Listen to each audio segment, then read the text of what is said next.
has been a rough couple of days, and it's probably going to be a kind of rough vlog post.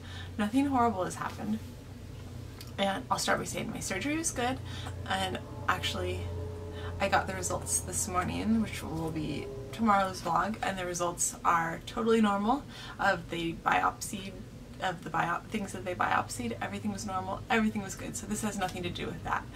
This has to do with the phone call that I got about Tessie and her sleep study. The thing that I knew was probably going to happen is happening. We got the results of her sleep study back, and I should be happy right now.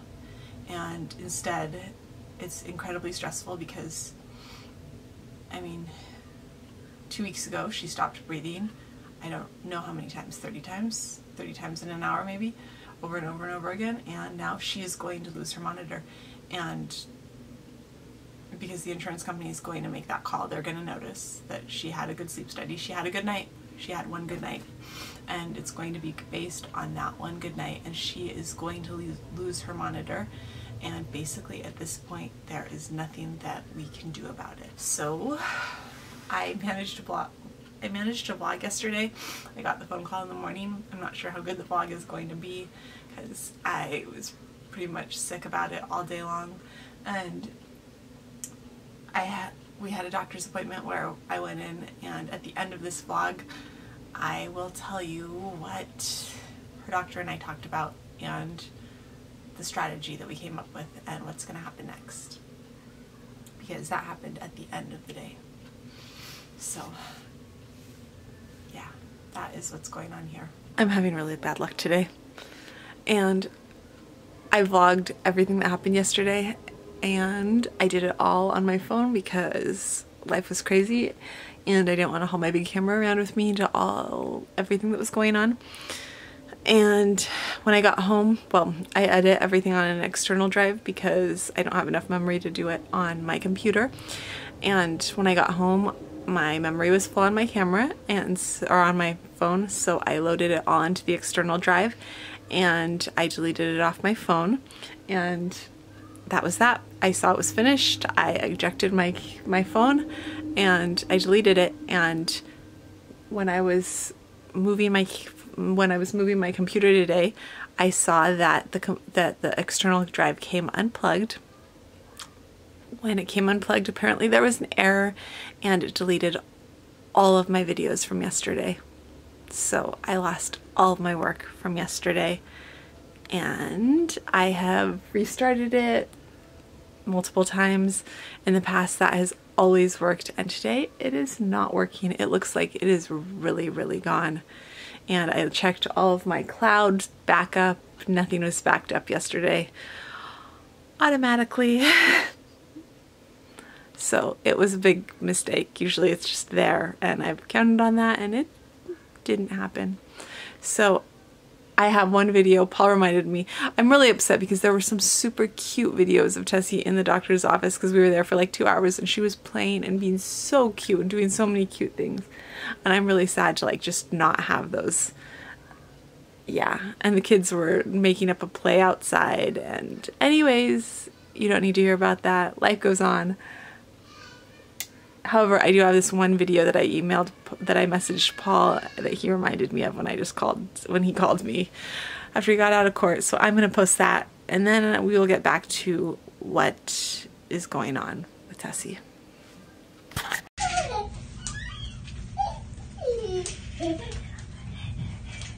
Peekaboo. Tessie?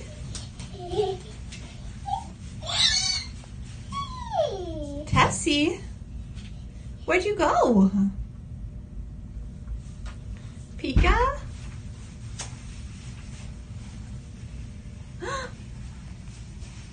Boo! I found you. Are you crawling? That's kind of silly. Back in? Where'd Tessie go? There she is. Oh no, I can't even see her now. She's disappeared. There she is. Basically yesterday afternoon, I really just wanted to, I don't know. I wanted to act like nothing happened. Like that phone call didn't happen. Like we were just gonna keep this stupid box.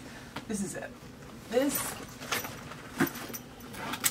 This right here is the $10,000 machine that is the cause of so much stress. This is the thing that it will come and take away, and this is the thing that tells us when she stops breathing. I just wanted to pretend like that phone call didn't happen, and like it didn't put her breathing, like it didn't put her monitor at risk. Because see, every 6 months she has to requalify for that machine.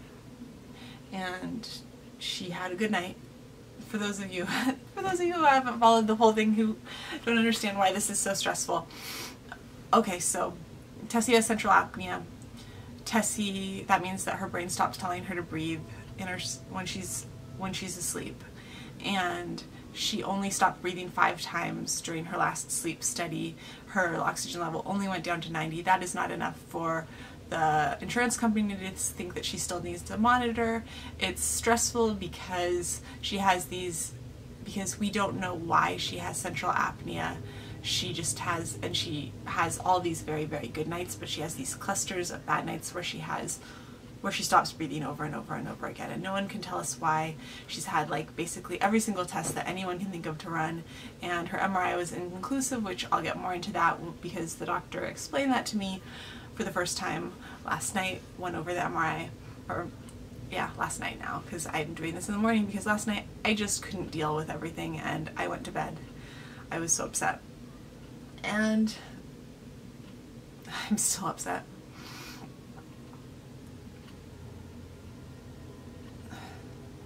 I've been fighting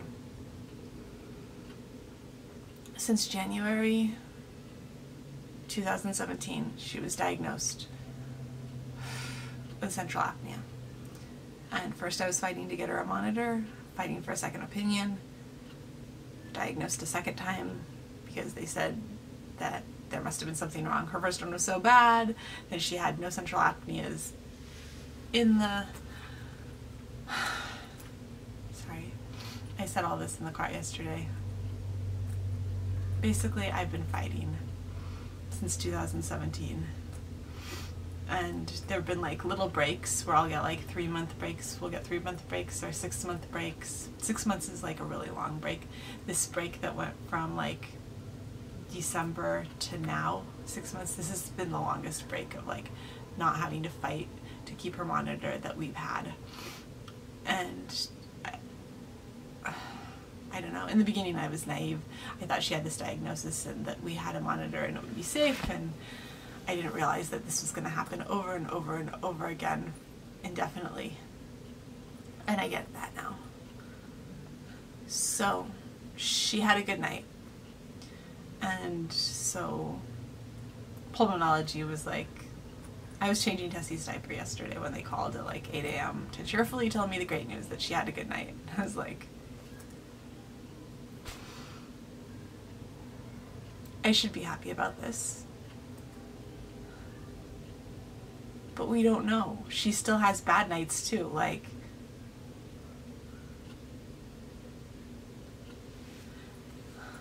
if I wasn't seeing the bad nights, yes, I would be happy. Yes, I want her to be better. Oh my gosh, I want her to be better more than anything. How nice would it be just to be able to put her in her pajamas and get her ready for bed and put her to bed?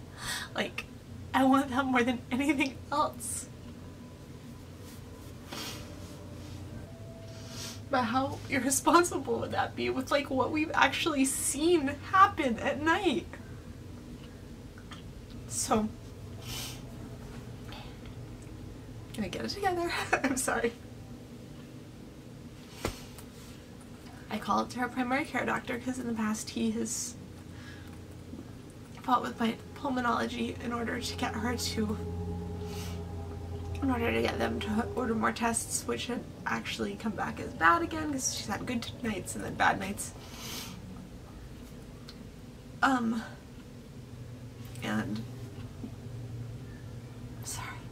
really didn't think I was going to cry like this.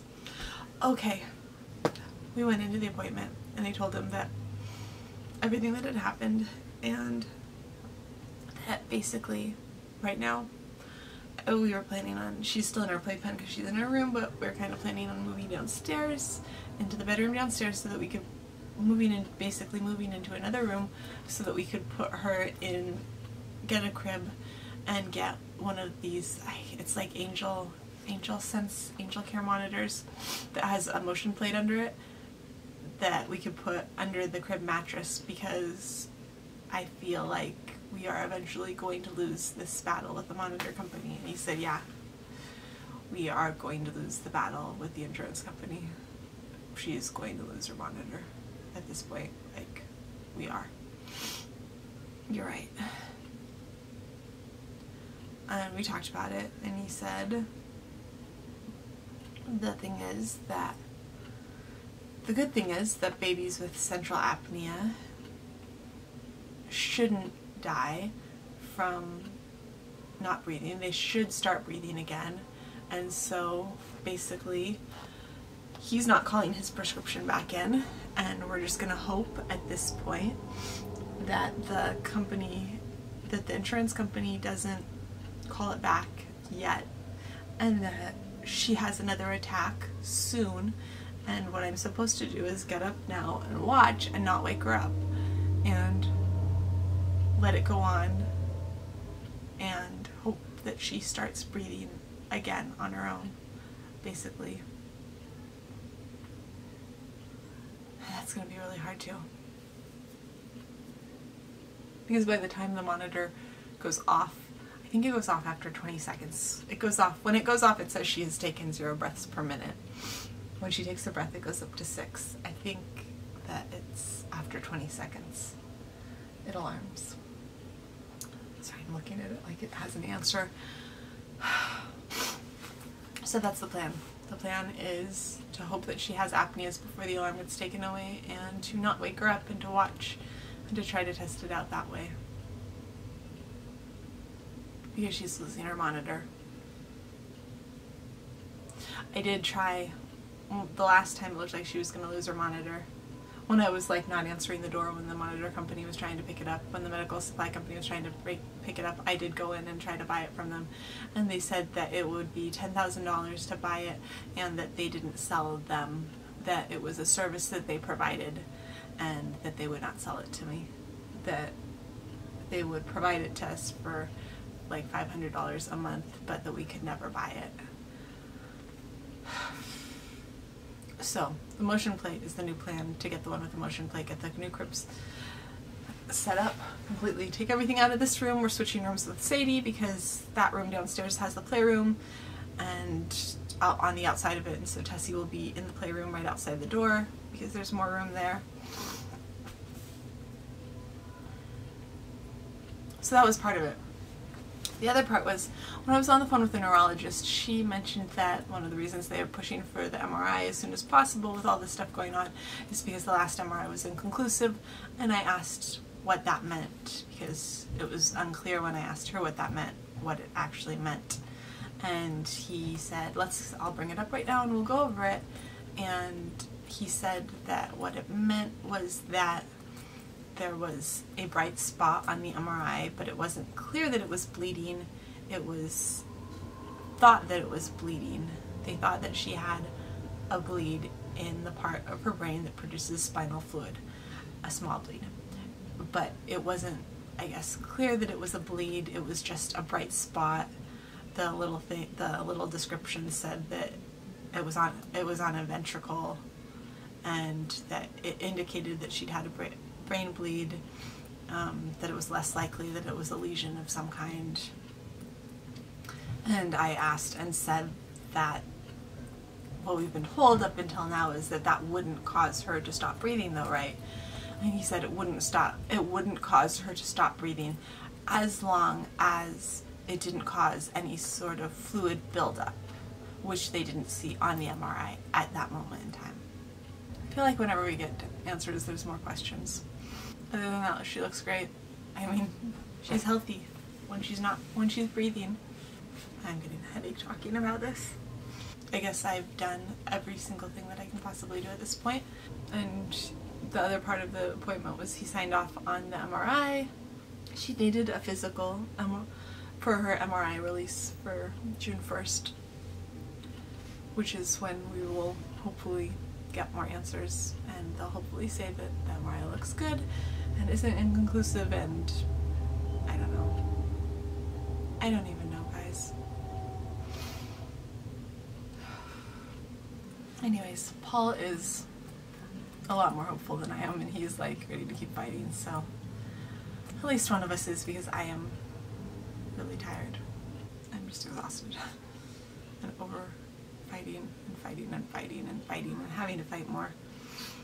I literally had just been thinking we finally had everything in place for her, and it was finally all worked out, and we'd fought so hard for such a long time, and I'm just really angry right now. I'm really disappointed.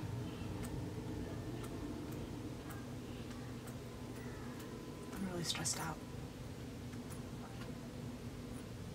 But we've always made it work, and I've pushed on this long, and I pushed this hard, and I'm not about to start. I'm not about to stop now. It'll make it work. I'll make that little plate thing under her bed work, and keep watching her, and we'll keep her safe, and that is what matters. Uh-oh, I've got to go get Patrick. I have to be there in 10 minutes. So that's all for today. Taking some deep breaths now. I'll see you guys tomorrow.